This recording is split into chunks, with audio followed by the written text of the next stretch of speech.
অন্ধকার দর্শন মঙ্গলবার পড়েছে, এক অপরূপ দর্শন, না দেখে বিশ্বাস করতে পারবেন না। তা অবশ্যই সবাই এসেছেন কিন্তু আগামী 10 তারিখ মায়ের অক্ষয় থেকে অক্ষয় পাত্রোৎসব। একটু বলে দিই অক্ষয় পাত্রোৎসবের কথা। আজ থেকে অনেক ঘটনা, মানুষ খেতে পাচ্ছিল না, তখন মা আদেশ করেছিল যার বাড়িতে যা আছে তাই সেদ্ধ করে নিয়ে আসো, আমি তাই খাবো।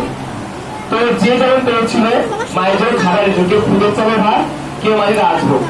মা সবার হাতে খাবার খেয়েছিল, রান্না করা উঁচু জাত নিচু জাত ব্রাহ্মণ অব্রাহ্মণ,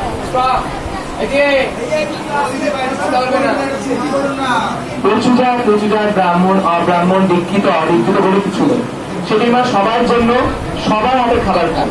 তাই যার ইচ্ছা মায়ের জন্য যেটা ইচ্ছা ভেজ খাবার মানে নিরামিষ খাবার মায়ের জন্য বানিয়ে নিয়ে আসতে পারে হাতে করে।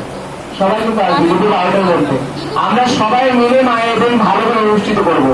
আর এদিন মাঝে সোনার জিনিস দিতে হবে। এবার সোনা জিনিস দেওয়া মানে আমরা কি করবো, এর অনেকদিন দেওয়া আছে সেটা সত্যি সামর্থ্য নেই। মা কোনদিন বলেনি যে যার নেই তাকে দিতে হবে, কিন্তু এখানে সবাই দিতে পারেন বলছি। একটা টিপ 100 টাকা দাম হবে, সেটা করে দিতে পারো, সেইটুকু দেবে। এবার কি করে শোনো মন দিয়ে, নিজের আচরণ বা মেয়েদের ক্ষেত্রে ছেলেরা নিজের পকেটে জামা পকেটে, আর এখানে মেয়েরা আচরণ বা উন্নয়নতে একটা যে কোনো মনোবাঞ্ছা বলে জিনিসটা বাড়বে, সোনা জিনিসটাকে এদের রান্না শুরু করবেন।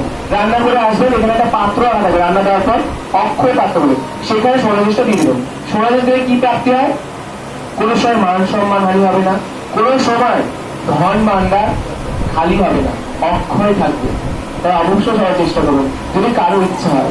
কোনো সময় কষ্ট করে মা বলেনি, বারে বলছি মা সবার, মা অন্তর জানে। মা যদি কারো দিকে নেওয়ার ইচ্ছা হয়, মা তোমার মনে জাগিয়ে দেবে, এখানেই তোমার মনে হবে যে মাকে আমি দেবো জিনিসটা।